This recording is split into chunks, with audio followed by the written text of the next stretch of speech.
We're here in what Spencer Beebe calls the rainforests of home. He's been working on the rainforests in Latin America and elsewhere. Finally realized that having grown up in Portland, Oregon, he's a fifth-generation Oregonian, he had his own rainforests to worry about and work on. And so, as you see in the introduction and the card, has been on the case with Ecotrust for quite a while. Now, I've got we have for sale outside stuff about Ecotrust and from Ecotrust, as we have stuff from the Long Now Foundation, not because either his talk or these talks are promotion for those organizations, but those organizations give you some idea of the sort of body of thinking that goes into the series of talks for the Long Now and to Spencer's talk for tonight.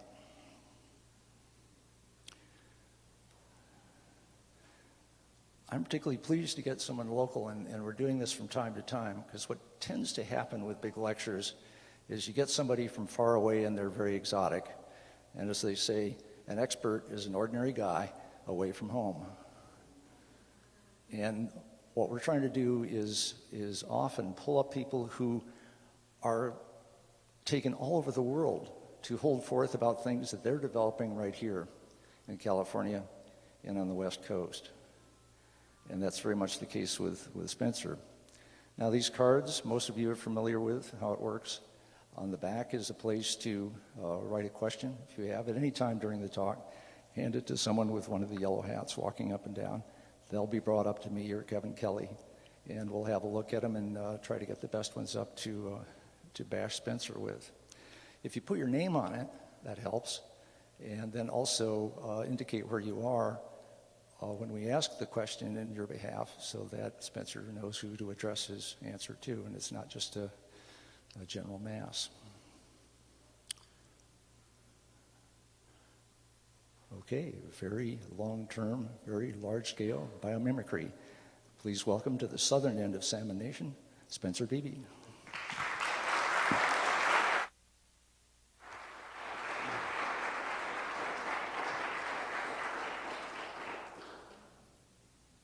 Stewart, you look great with Janine Benyus written all over your face.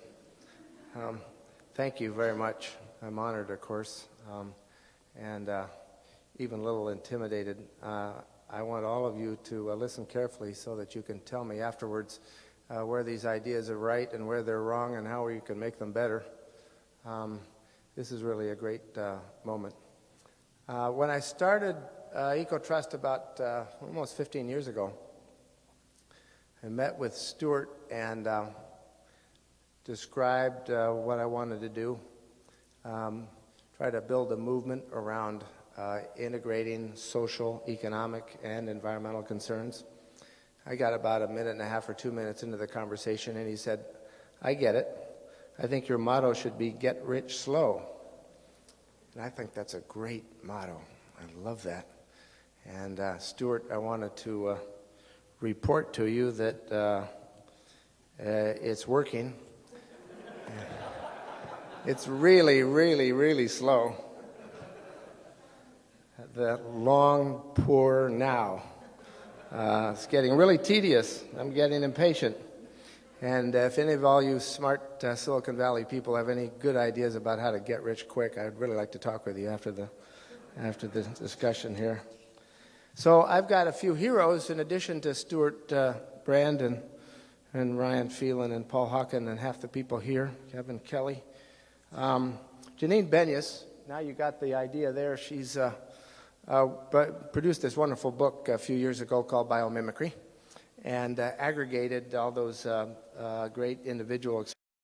Jackson with agriculture in Kansas, and the guys that are inventing things, material science people out of spider webs and slug slime, and taking abalone shell and figuring out what we know about ceramics and making them out of common materials at life, temperature, and pressure instead of the heat, treat, and beat.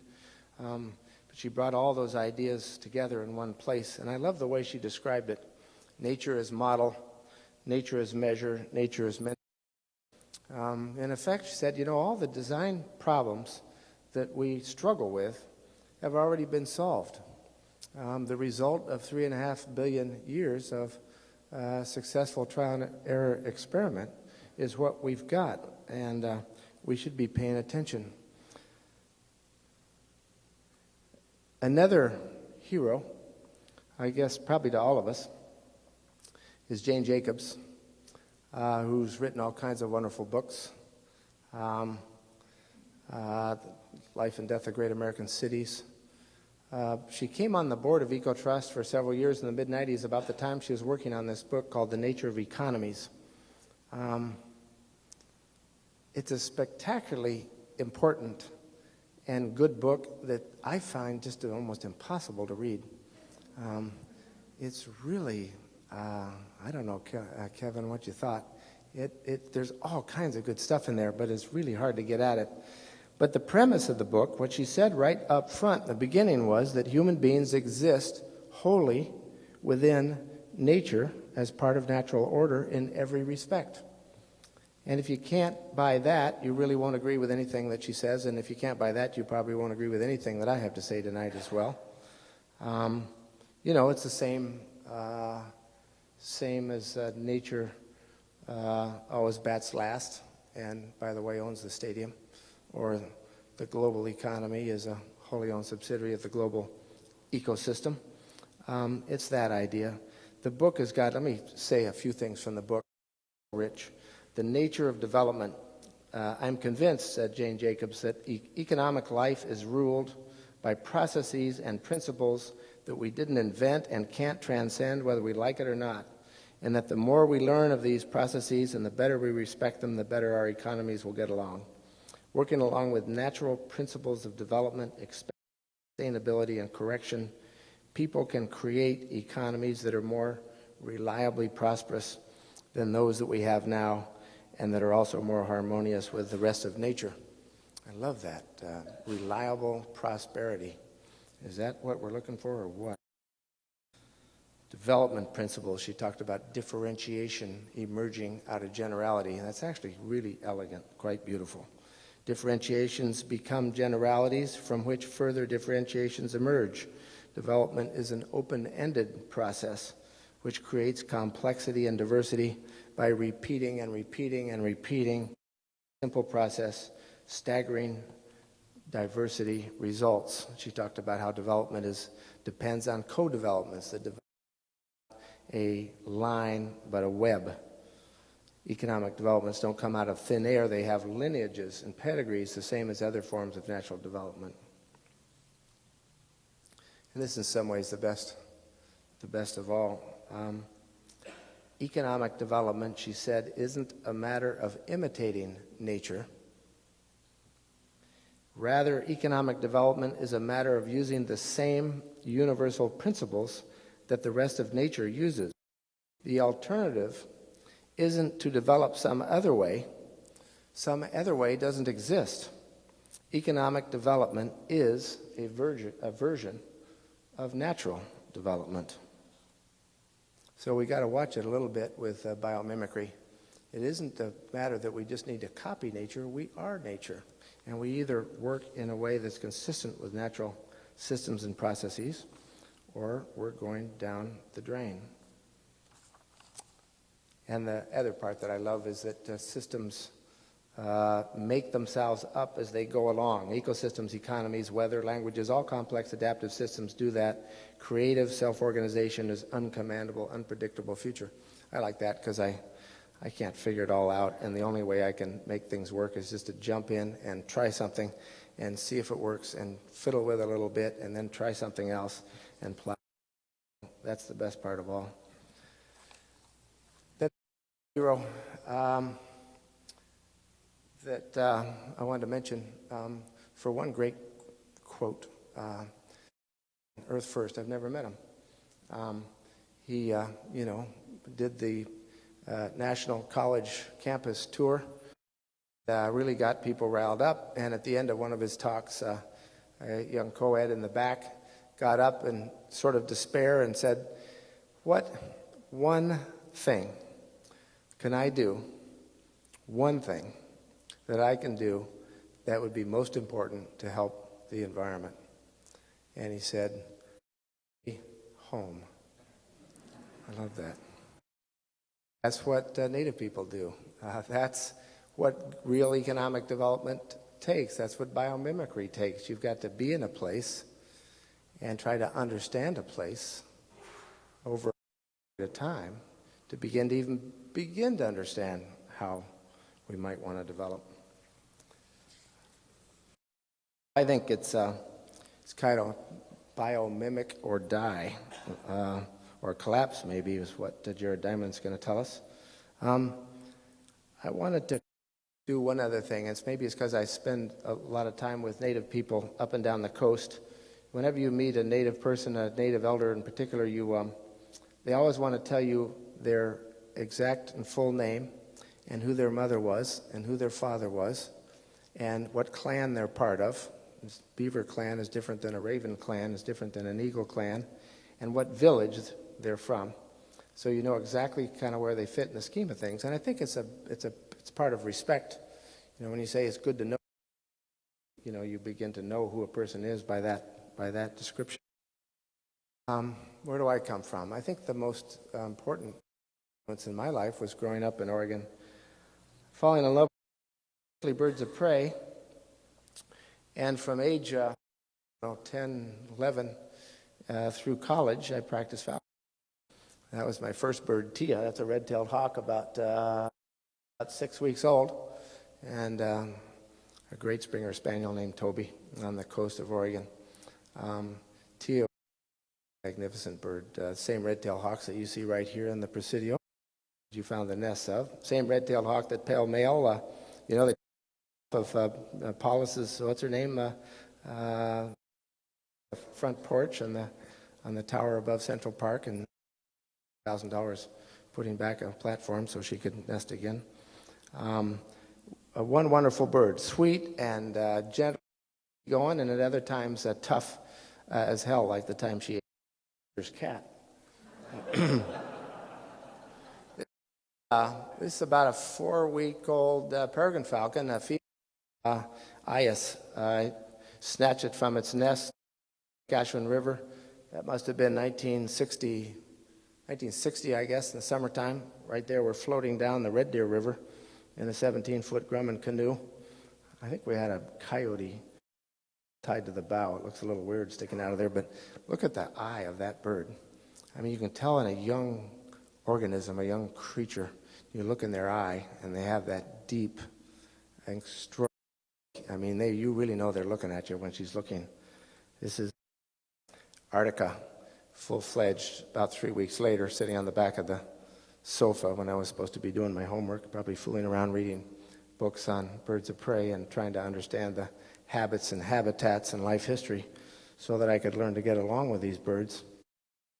Summer with Arctica, I spent theoretically taking care of a ranch property on the Metolius River in Central Oregon, fixing up corrals and irrigating and chasing horses around. It's hard to do when you've only got one hand, because I didn't go anywhere without Arctica.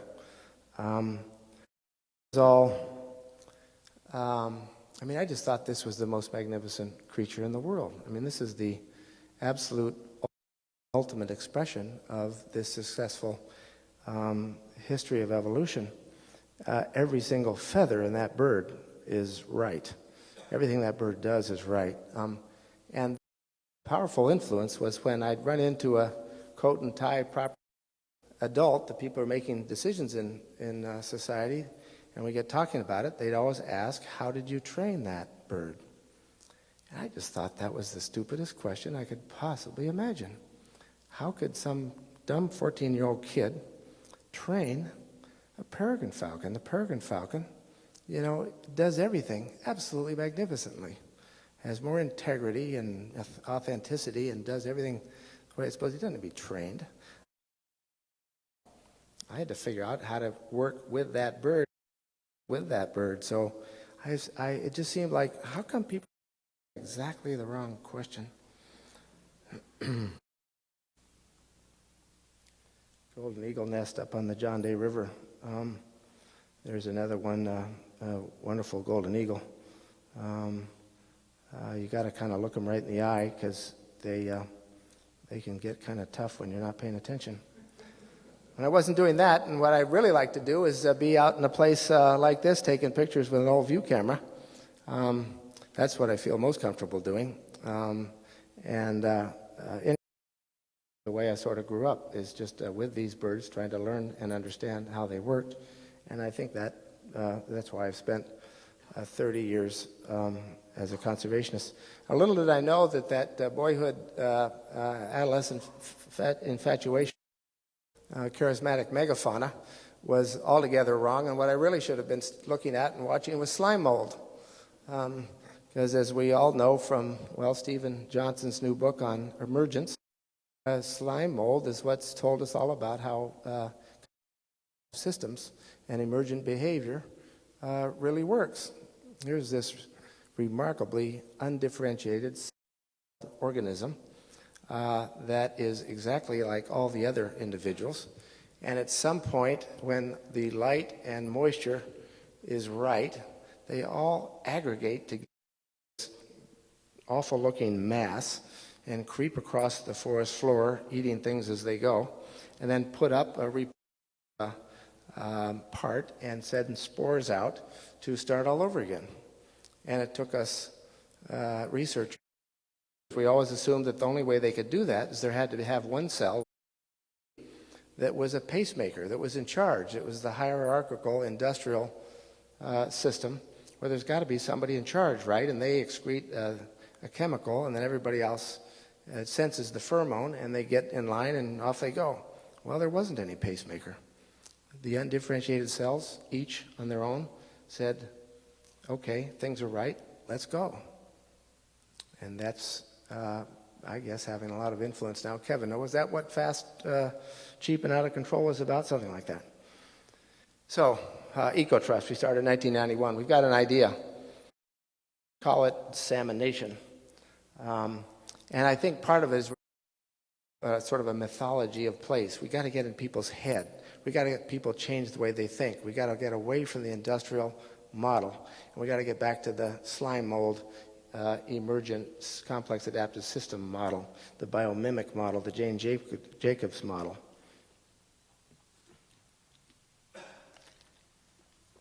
We've got three basic goals. We try to salmonation, a place defined by where the salmon go, and a society, an economy that's built on the particular characteristics of that environmentally defined place.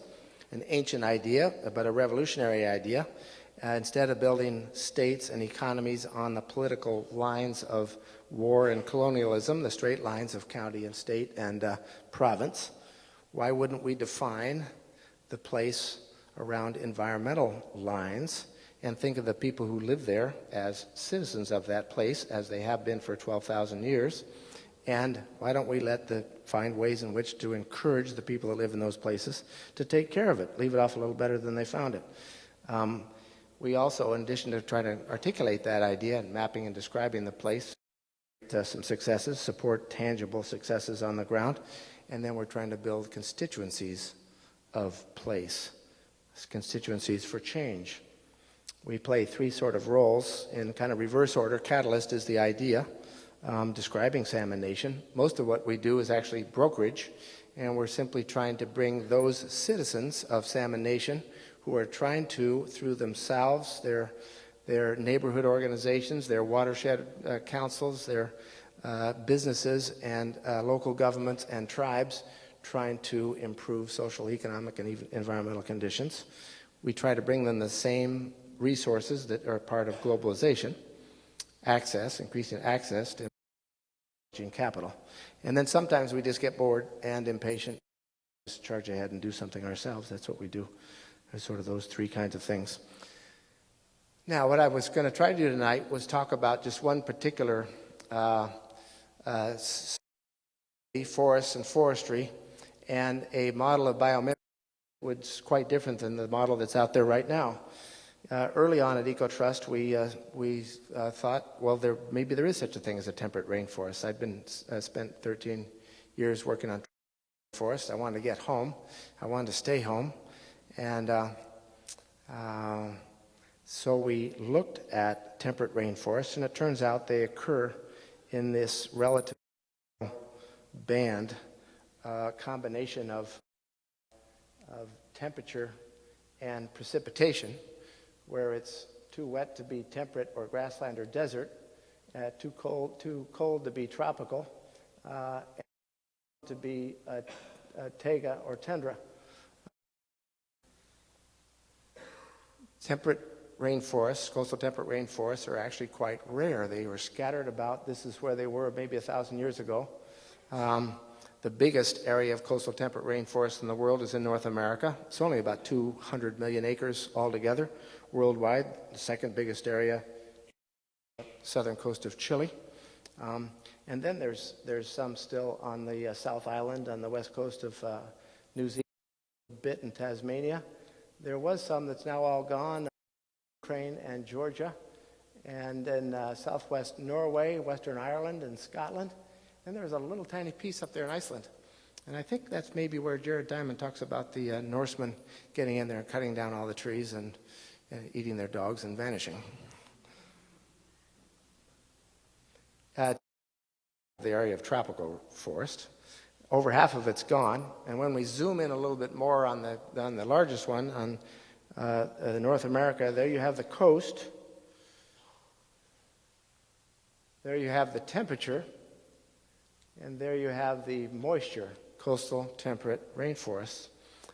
From, right about there, Fognak, the eastern part of Kodiak Island, right down the coast of around Prince William Sound and the Lost Coast and down into southeast Alaska and British Columbia. And then we include the redwoods as well. I think there's any place in the world where you can go 2,000 miles north-south across that all those latitudinal lines, still have so little variation in temperature from a mean average of 55 degrees or so. There it is, what it looked like, about 100 million acres. Redwoods down here. It's defined by 80 inches or more of rain a year, relative absence of drought, therefore relative absence of fire. Therefore, the trees grow old and they grow big. They have the principal disturbance, not fire, not big open destruction, are small storms, and it's a patchy disturbance. Landslides, river courses, snow avalanches. It's a patchy mosaic of disturbance. Because they live so long and they get so big, they have more standing biomass than any other ecosystem of any kind by a magnitude of 3 to 5-fold. I mean, 3 to 5-fold more standing biomass than the richest tropical rainforest. So we know something about the history of temperate rainforest from pollen diagrams. Pollen, when they get into a wetland or a bog, thousands and thousands of years, and you can take core samples in the bogs and get the distribution of the different species over time. So this is kind of the picture of the coastal temperate rainforest of North America over time. That's 50,000 years, and of course, glaciation and deglaciation, interglacial periods. And, this region in that period of time, from parkland and sort of a mountain, more alpine forest type, to tundra, to spruce and pine, and only in the last really 5 years has it become dominated by the species that we see today, western red cedar, western Sitka spruce, red alder, and big leaf maple along the streams. This is a little more of the detail in the last 15,000 years for the Olympic Peninsula, Puget Trough, the coast of Oregon, and so there we are, only 1,000 years. Large scale, is that large scale? Is that very as long a time as that forest has and if you think about it, red cedar, they can get to be 15 feet, almost 100, and 1,000, 1,200, sometimes 1,500. So that represents 5 generations of red cedar. This is a young forest.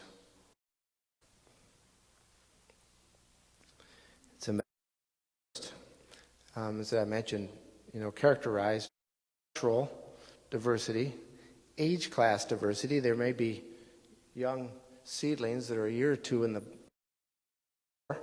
and then the canopy that some trees may be old, and everything in between. And great species diversity, great productivity.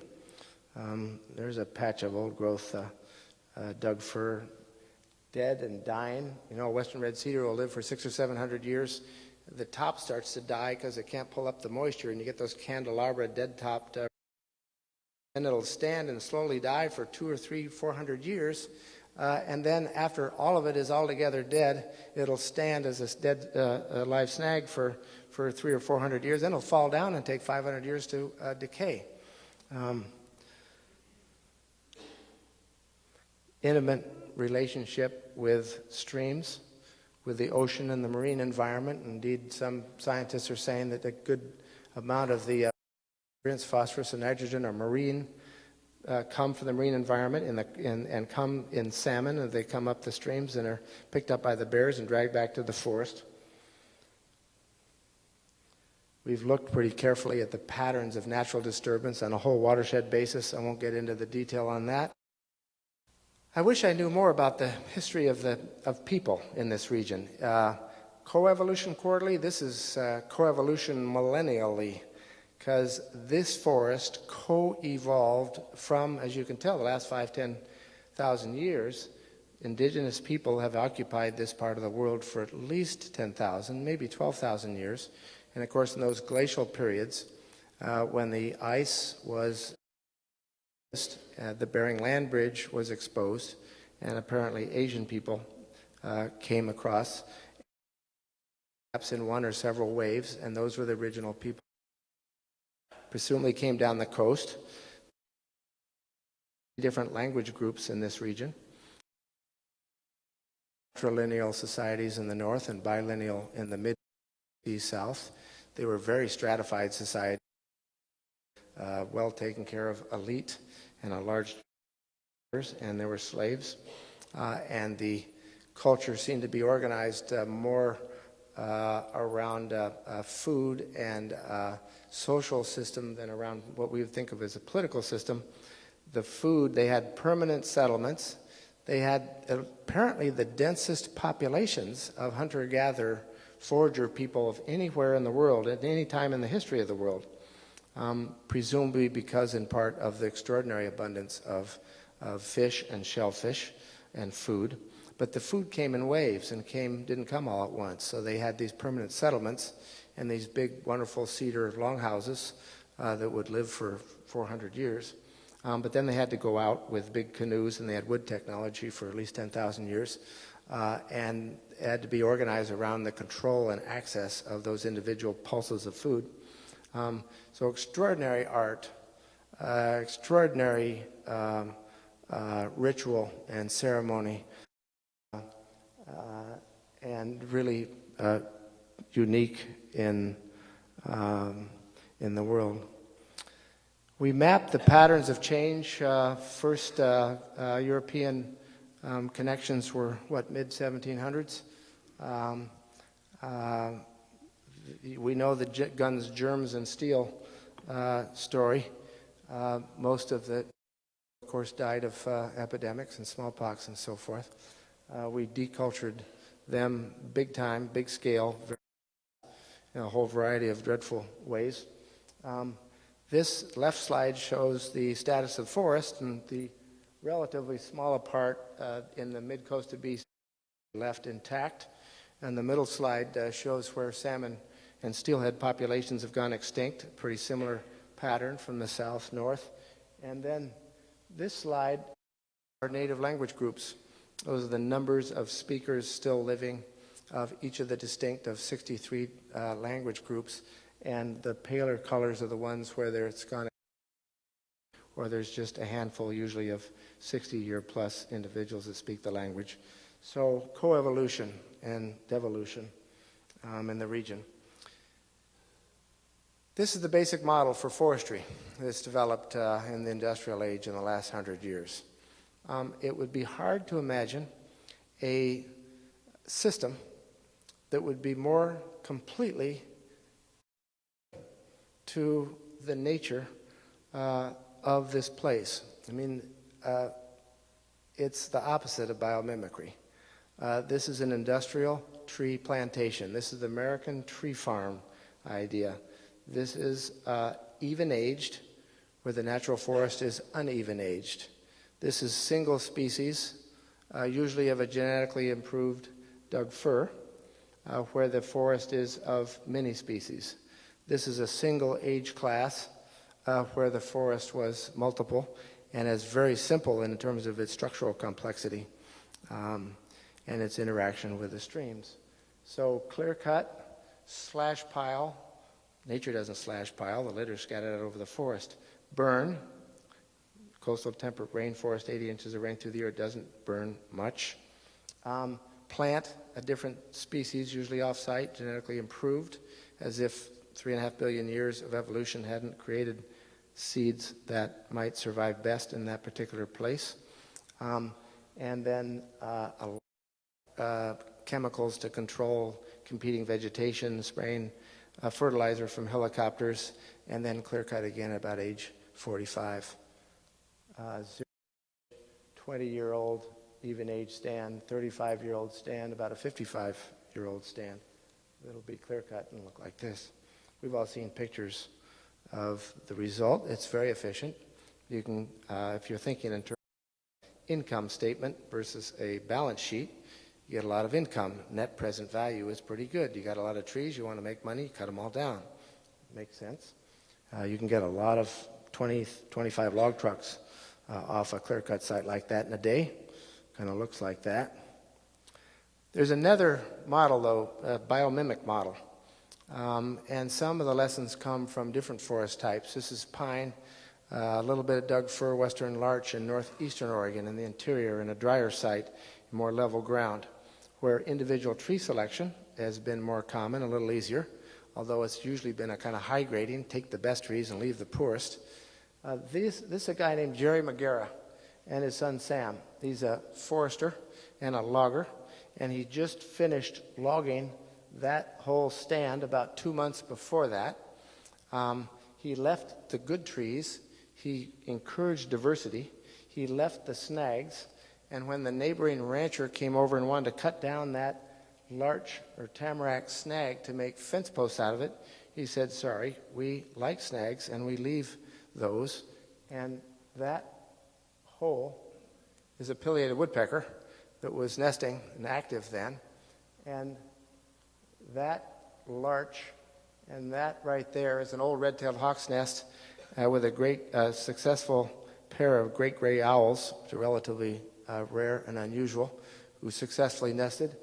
And that is about a 4-week-old fledgling great gray owl. You can increase diversity, habitat structure, wildlife values, the aesthetics, and do a little bit of cutting if you do it in a biomimicked with the patterns of nature sort of way. You can use those same logging equipment, individual tree selection. You can thin like this about 50-year-old stand of hemlock and begin to get a nice second canopy, lower ground cover of natural regeneration. You get you get sometimes 2,000 seedlings per acre if you just open up a little bit of light, because that's what those trees do. They're adapted to grow on an organic seed bed in low light. They're shade tolerant, and they'll do just fine. Those are spruce and hemlock seedlings. That's what a forest that's managed with a biomimic pattern looks like 1 month after the logging was finished. It made money. It left the best trees. It left diversity of species and structures and age classes.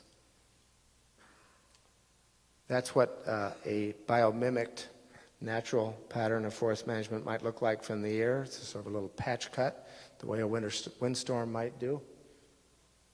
That's what the land about a mile away looks like. I just happened to be flying by in an old beat-up airplane with a little digital. Poke my camera out the window to see those two comparisons about a month ago. We've done some modeling on a natural forest management model and an industrial model over a 100-year period of time.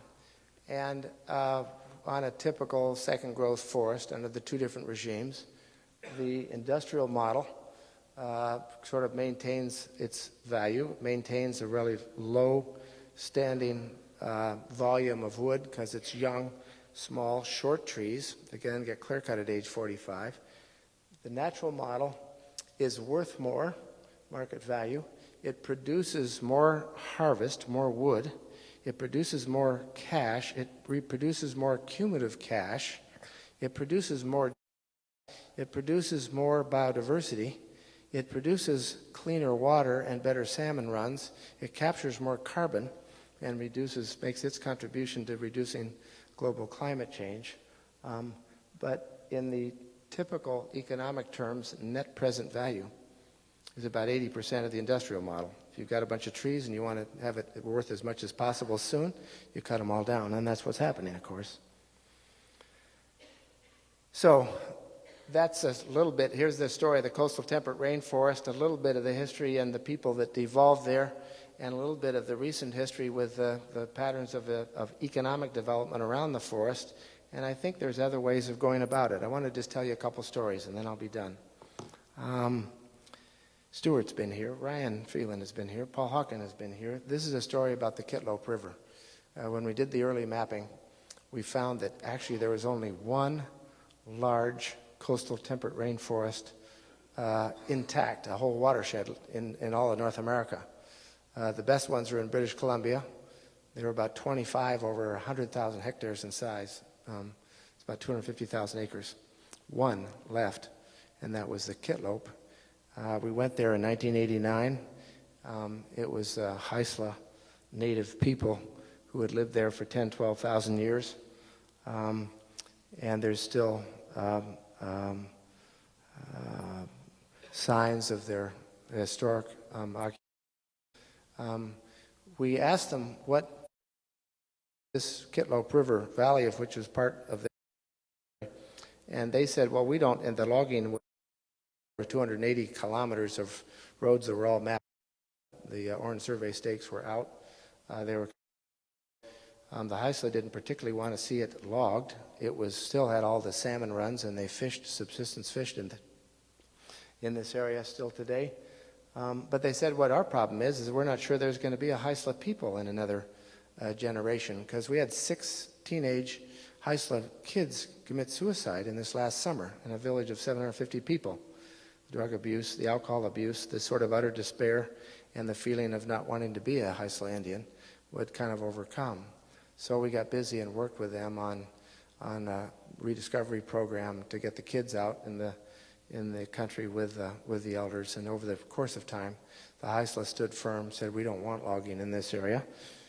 And 4 years later, the premier and the logging company, West Fraser Timber Company, in August of 1994, announced that the entire 800,000-acre Kitlope River from the mountaintops and the ice down to the estuary would be protected.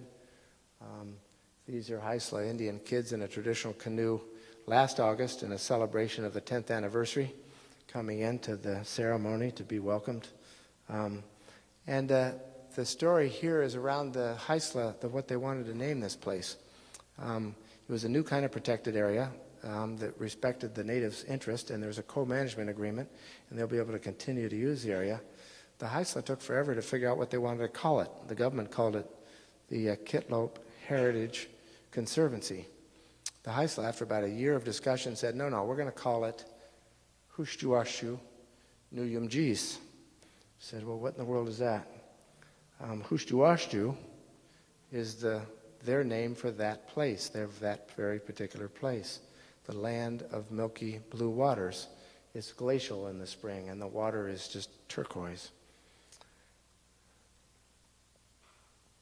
Nuyumjis, sacred stories that go with that place. So it's the land of milky blue waters and the sacred stories that go with that place. And the sacred stories, of course, are the ones that accumulated over 12,000 years of continuous occupation that said this is what you can do and this is what you shouldn't do. This is how you can live well in this place. This is another place in the coast of British Columbia. There really wasn't much left in southern BC. We mapped all the watersheds on Vancouver Island. There were 95 coastal temperate rainforest watersheds in Vancouver Island, over 5,000 hectares in size, about 12,000 acres. 3 of them were in an area called Clayoquot Sound. Clayoquot Sound is on the west coast of Vancouver Island. Just an absolutely beautiful mix of islands and beaches and rocky shore and inland bays and mountains and rivers, about 1 million acres in size. National Geographic went up there in September of 1990 to look at to do an article about temperate rainforests, in part at our encouragement. And this is what they saw. That was National Geographic sort of folded out about 3 times. That's the Escalante, and that's a clear cut that's about 15 miles long from the rocky shore to the ridgetop. It was 1990. Seems a little extreme as a biomimic model. This is what is this? That's 2003. Thank you. 2003, National Geographic went back to Clayoquot Sound and wrote a story about that place and waxed eloquent about what they called economy. When 800 protesters of the logging were arrested, the biggest civil disobedience in Canadian history, and finally the logging companies were stopped, the key watersheds were protected, the native people got into the decision making, a new model for logging around biomimic model evolved, and the economy began to emphasize sports fishing as well as commercial fishing, aquaculture, whale watching, fly fishing, great. And in a period of time of, a little over 10 years, it really did transition. We need very large scale, very long-term biomimicry for change. Actually, when you get up and say, wait a minute, this industrial economy doesn't work, and get serious about it, this is the kind of logging that's going on up there now. It's ESOC Forest Resources, which we help to finance. It's a joint venture. Chalnuth Tribal Council, the local native people, and Weyerhaeuser, the natives have the majority interest. And they're doing that kind of patch cutting to copy nature. There's the Middle Beach Lodge. When we first started up there in 1990, everybody said, well, what are we going to do for an economy? The tourism season's about 2 months. It's pouring down rain the rest of the time. What are we going to do? Middle Beach Lodge, the last few years, has got 95% occupancy 12 months a year. This is a 5-hour drive from Victoria, and a windy one. Love this place. They build it so you can, in the rare moment when it's sunny, you can go out on the beach, and most of the time it's raining, and you can sit by the fire and read a book. And they sell winter windstorms, because that's really cool. You can sit right there on the deck and watch the waves come crashing over the deck. It's $150 a night. It's not cheap. So it's interesting what can happen if we just sort of rethink, start over again, biomimic. I won't talk about this. Ecotrust, one of the things we did was start an environmental bank because we figured if there are people and businesses that are trying to improve fishing and farming and forest practices, then we needed to have a source for information and capital to help them do it. So we did that, and it's a $100 million bank now. It's making money, and they've made about 300 loans with their nonprofit affiliate, and they're doing pretty well. We also use biomimicry and sort of modeled the restoration of a 100-year-old warehouse in northwest Portland. This is an example of actor rather than broker. We got tired of paying rent and wanted to bring our dogs to the office, so we bought a block in downtown Portland and did a 2-year, $12 million restoration. And cleaned it all up and repointed the brick and rebuilt the parapet and spent $1.5 million on seismic steel. And that's what it looks like today.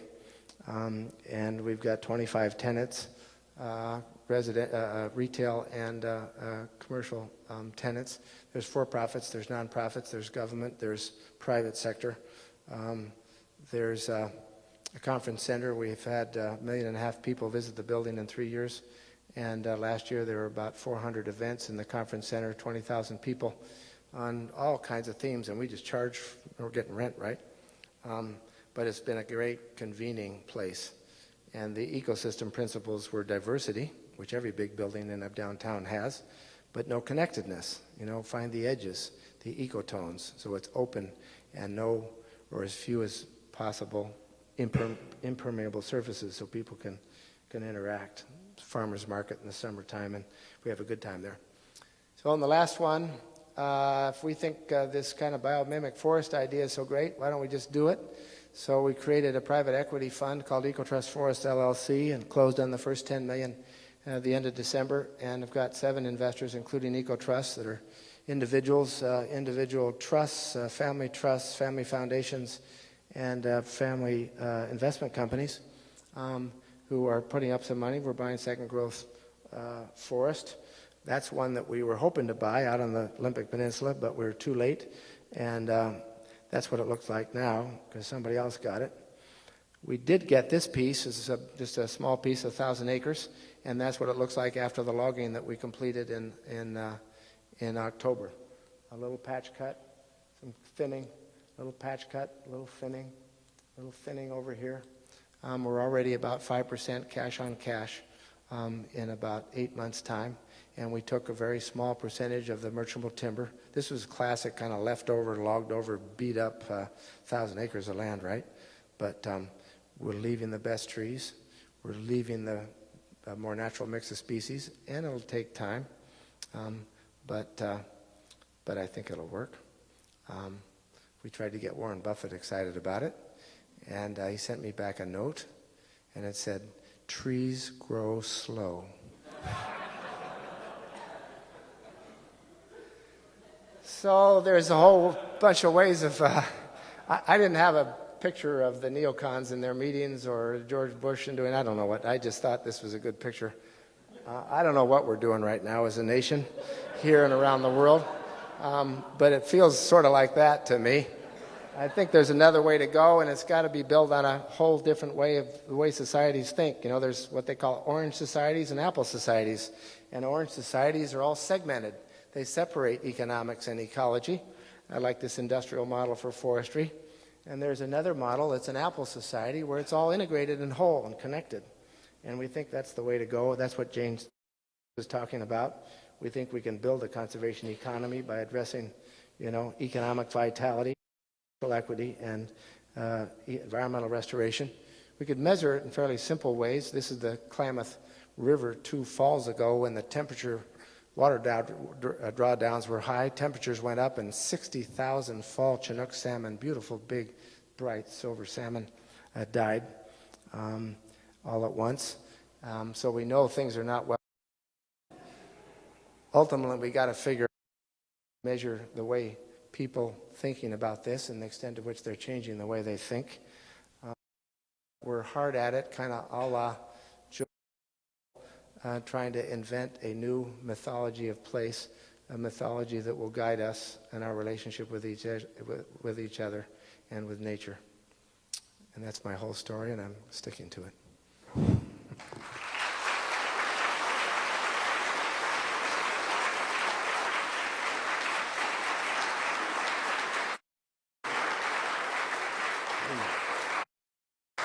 Can we get the lights up a little bit?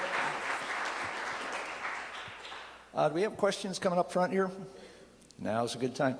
Simone, could you bring the lights up a little back in the back there? So we can all see each other. Thank you. When you were starting on that Volume Center, I had the pleasure of looking at that old building with you a couple times, and we were thinking about, among other things, most buildings last about 60 years, and then they're gone. But actually, any building can live indefinitely, and some do, you know, castles and stuff, or buildings that get declared historical. What's your long-term time frame building on that building we just saw? You know, it was all about the life of the place. The interesting thing was not the green, you know, materials, the way we're managing water and light and air. The interesting thing was really that ecosystem model and the way people interact. So I think it's more about the community of tenants and the way they might continue to interact over time. It's been, I think if you end up with the wrong population that doesn't share the basic values, we tried to get tenants clustered around diverse, both retail and office, private, public, for-profit, nonprofit, but they're clustered around forestry, fishing, food and farms, green building, and socially responsible investing. So the bank will make you a loan or take an eco-deposit. There's some foundations that will make up grants, and there's a socially responsible investment fund, one of the ones that I think makes the list, and this progressive investment management, so you've got clusters. But so I think if it's alive, long time. But if socially it starts to die, the rents aren't going to be there, somebody else is going to, this is baloney, we're going to bulldoze it and go up. Now, sort of interesting thing that came up, many people about this, but there's, the building is on half a block, and that parking lot and the bioswales are also on a half a block. So we actually have a 280 by 13 story block in a very valuable area. And so I think, could we do sometime when we get time, a really contemporary, really elegant, really beautiful building? And if the old historic and the new could play off each other, there'd be new life. Anyway, we'll see. You're a close student of Jane Jacobs, and she of you by now, I notice. And she rethought cities, not just American cities, but cities in general. And the relation in buildings and cities, which is exceptionally interesting in Portland, and then between the city and the region around it, and then a city and basically its whole bioregion. How does that play out for you guys? Right. Well, we were working mostly in the rural areas down on the coast. We were trying to improve the environment and improve the economy, and we got talking with Jane Jacobs and said, you can't really, the people in Willapa Bay down the coast, they can't do it all by themselves. You need to connect explicitly, directly with the technology, the capital, the markets in the city. That's where development is really happening. So actually she said, I'd write about this, you guys are doing it. And we were working, for example, with oystermen in Willapa Bay, saying you guys are shipping this off in these, what are they called, number 8, the mason jars, these big, ugly, disgusting looking things. It looks like a high school experiment, in formaldehyde. And, young people don't eat those things. If you get into the high-end restaurants and do small ones and do fresh and do it, on the shell and so forth, you're going to get, you'll grow it a shorter period of time and you're going to triple the price. Anyway, so we were working with restaurants and retailers and so forth and trying to make those explicit connections. So it sounded really right, and I think it is true. The ability to produce environmentally sound goods and services in the country, wood, food, fish, whatever it might be, services, tourism, connect with the demand in the cities. So it's almost a framework condition for Salmon Nation. We've got to find a synergistic, mutually reinforcing relationship between rural and urban. And today it's pretty sad. It's pretty rough, Blue state, Republican, Democrat, very divisive. But I think it's all there, and we continue to nourish that in a food and farms program, the forestry program, the marketing of green wood into the city and green building and so forth. And we just have to do a lot more. But okay, you talked a lot. This was really a forest story you told tonight. A wonderful one. There's a lot of stuff I hadn't figured out before. And one question from a person who might identify themselves is, what is hindering the logging companies from using the biomimicry model the most? Is it Forest Service or short-term gains, economics? What's the problem? I think it's the economic model. I think it's Wall Street. I think it's quarterly earnings. I think it's net present value. I think it's short-term. It's remote. It's investors who don't live there and don't see the negative side of what they're doing. The biggest shift in forest land ownership in the U.S. over the last 20 years has been about 20% of the U.S. forest land ownership going from industrial integrated forest products companies to what are called TIMOs, Timberland Investment Management Organizations, that own $15 billion, probably close to $20 billion now, and some 12 million acres of forest land. And those TIMOs, TIMO, get it? It's not forest, it's timber. Our biomimic model was, how about treating it like a forest instead of just trees? This TIMO is in, all of them are fixed term funds. They are 10 or 12-year funds. So buy wholesale, log hard, sell retail, divide it up, and then all the incentives are in % carry on the organizers. So when you exit and get out towards the end, you make, divide up 20% of the profits from the partners. So the 10-year horizon in a forest that's, well, we saw the history. And inevitably, if you use an income statement approach instead of a balance sheet approach, and you look at how much money, how much income can I generate fast, you cut it all down, and that's what's happening. If you use a balance sheet and build wealth, you will grow the income, and all our analysis is you'll get more wood, more money, more jobs, better water, more potential tourism, but it's going to take some time, and Warren Buffett isn't quite there yet. So we're looking for an economics of patience, which doesn't exist yet. We need, I think we need consumer demand. There's FSC certified wood out there. That's the standard for the ecological model, Forest Stewardship Council, and there's about 100 million acres worldwide that's certified now, FSC. The last of the dinosaurs are in the Pacific Northwest. They don't want to go that way. They've got their own SFI model, which is maybe an improvement. There is, I shouldn't sound so negative and contrary, because there's a lot of improvement across the landscape and different ownerships.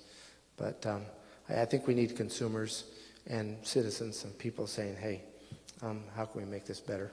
And if I'm building a house or need some wood, I'm going to make damn sure it comes from FSC certified forests. And when I go to a restaurant and I ask for salmon, I'm going to make damn sure it's wild, not farmed. There's a question from Paul, I assume Hawken, about the Heisla. Is that you? Okay.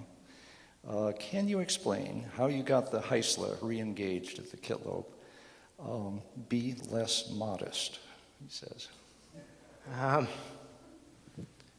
We listened. It was actually easy. It's funny, when I go around, there's this article going around on the internet called Environmentalism is Dead. And there's a lot of evidence for that. It's kind of 1E, and it's been kind of big, scary message, and a lot of negative and pessimistic and abstract and full of data and contrary, and leaves people feeling kind of overwhelmed and too busy to deal with it, and looking for some more hope. And I talk to some of the environmentalists now, and they say, but we just have to get our message out better. We have to articulate the idea better.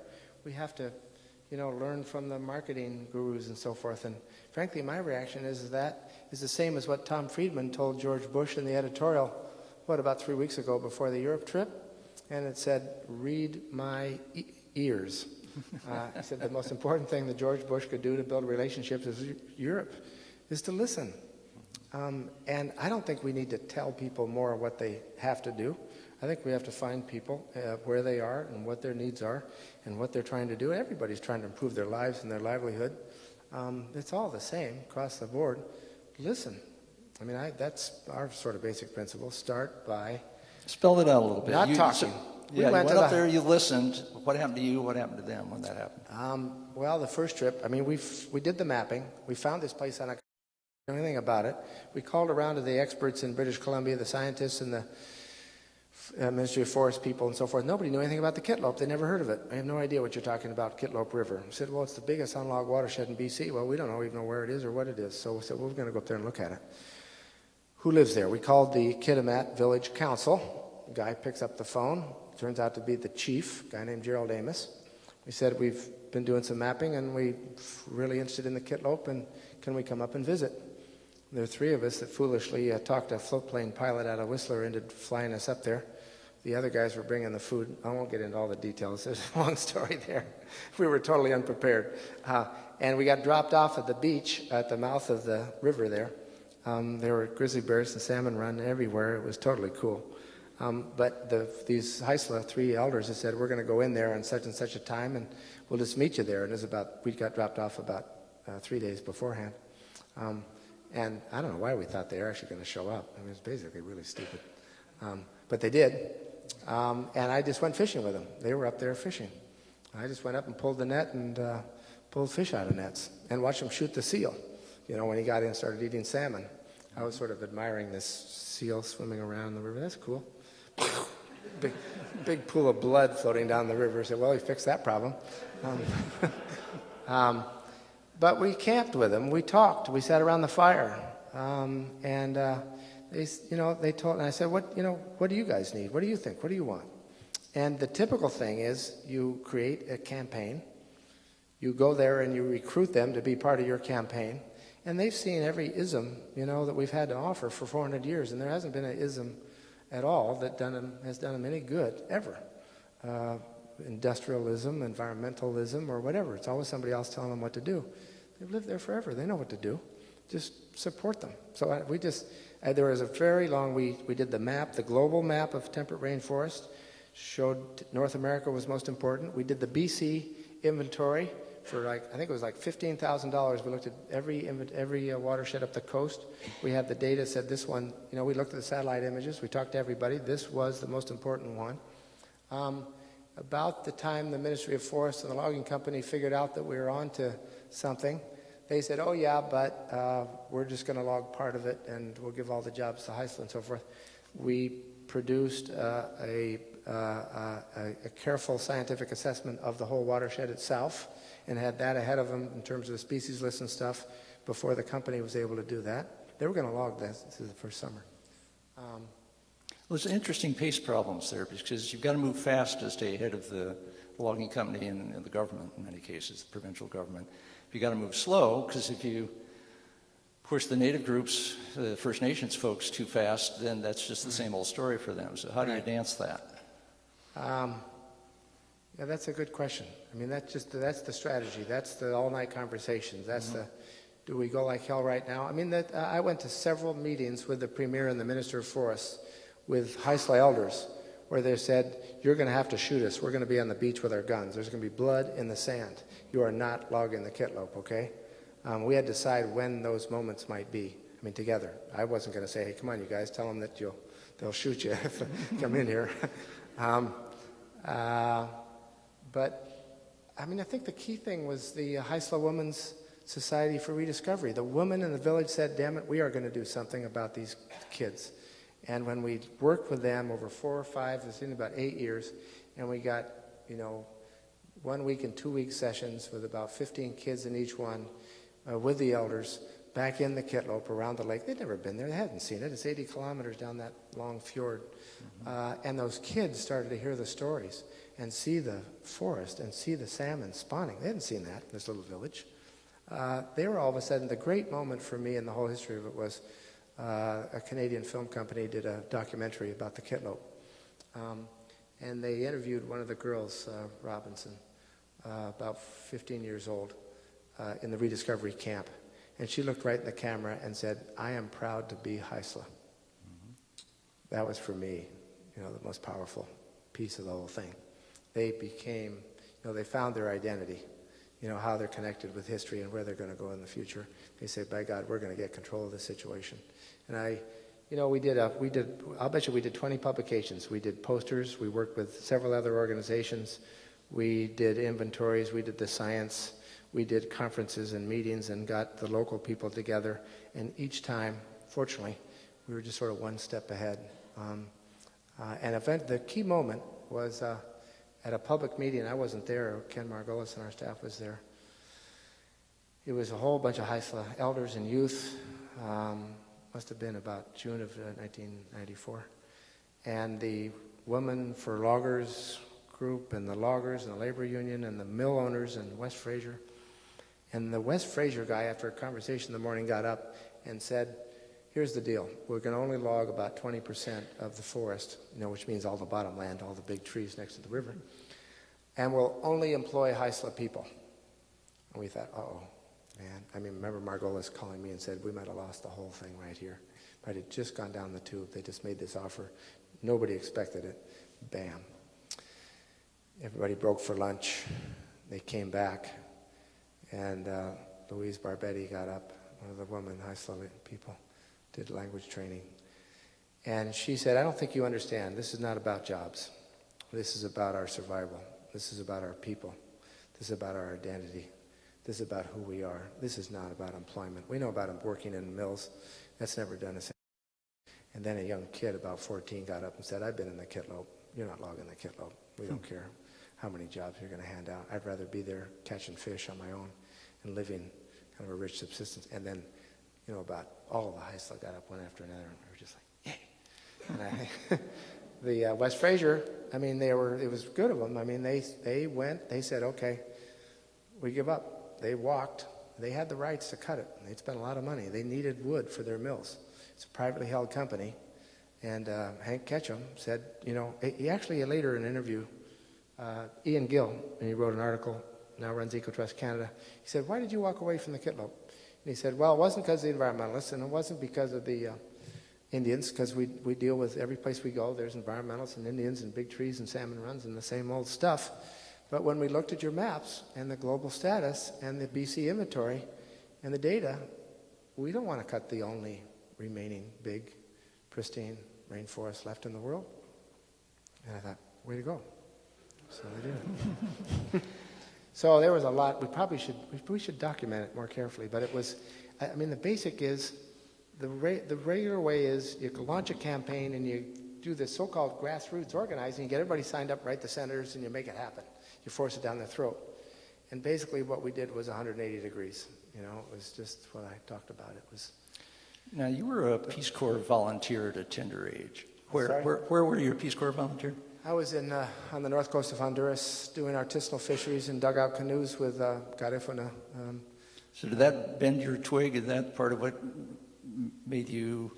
Yeah, I was spent all my time go with birds, and under that hood behind the view cameras, I didn't really want to have much to do with people. And I had a pretty clear choice of either going to photo aerial equipment repair school in the Army in Fort Monmouth, New Jersey, in the height of Vietnam in 1968, or it sounded like cannon fodder was a shorthand, or go to the Peace Corps and work in fisheries programs. And I think I'll take the latter, and ended up in this wonderful little village of these terrific, black African by heritage, but different people. And we paddled out through the surf in the middle of the night and went 10, 12 miles, 15 miles offshore and hand-lined and fished, and we helped build fish traps and lobster traps and shark things and a little bit bigger boats and ice and so forth, and it didn't do any good. So I think I got it. Without the Vietnam War, there would be no Ecotrust. Is that right? Huh? Without the Vietnam War, there would be no Ecotrust. Yeah, I'd probably be out doing photography. I don't know. Yeah, but it did make me think about. You know what? There's an interesting piece.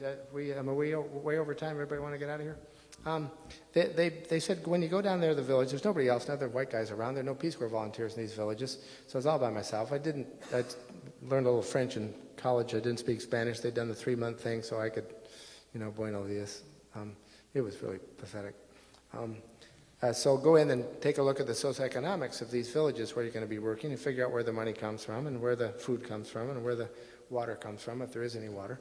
And I did this there was a standard fruit company dock at La Ceiba, and they employed a lot of people, particularly these Garifuna Moreno people.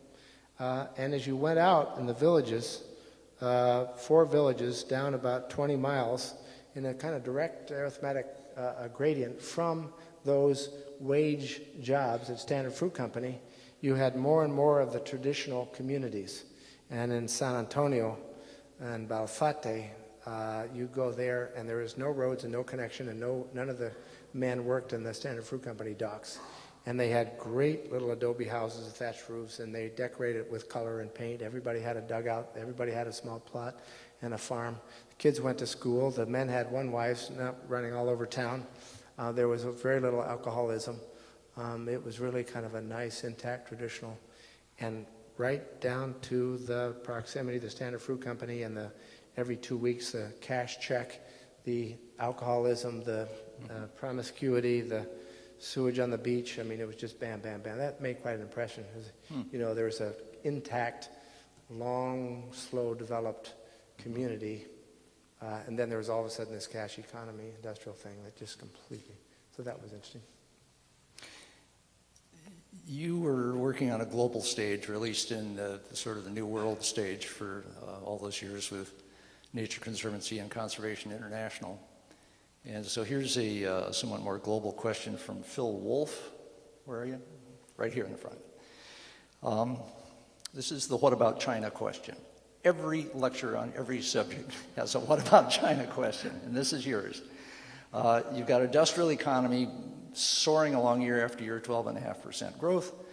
You've got a population which is, the birth rate is leveling, but it's still getting huge. There's 300 million Chinese coming to town from the villages, from the rural areas. They're buying up all our plywood at very high prices. They're buying up everybody's steel and iron ore at very high prices. What about China?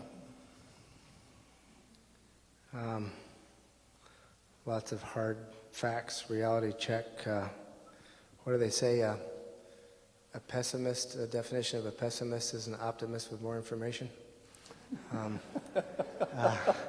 So we got a lot of big ideas. But I think you got to try to make it real in a very particular place. And I don't pretend to have solution. Well, it's sort of interesting. You know, Rio de Janeiro, the Earth Summit, what, 1990? 91? 92. 92. And it was, I mean, big time. It was the biggest gathering of, you know, heads of state I think had ever gathered.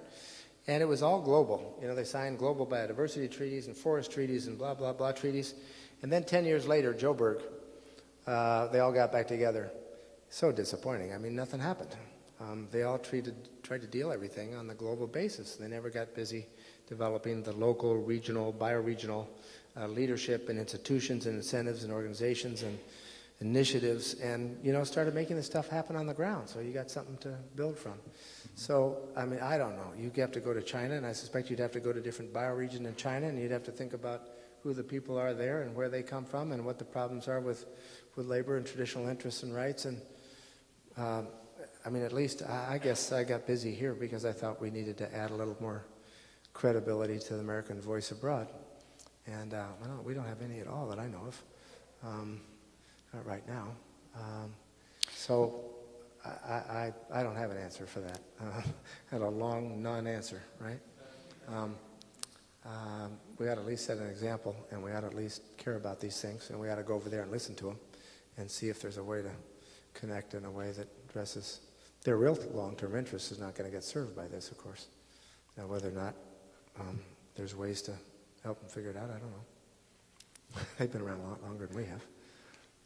One of the surprises in the talk tonight for me was that the forest you're so busy protecting is relatively recent, really old in some respects, 15,000 in other respects.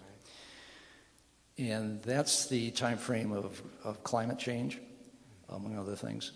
And with or without a whole lot of amelioration, we probably are looking at some significant climate change decades and centuries.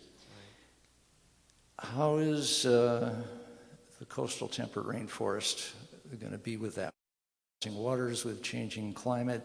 Right. It could be completely self-buffering, and the species may be more intact in this particular bioregion than many others. I don't know. What's your read on that?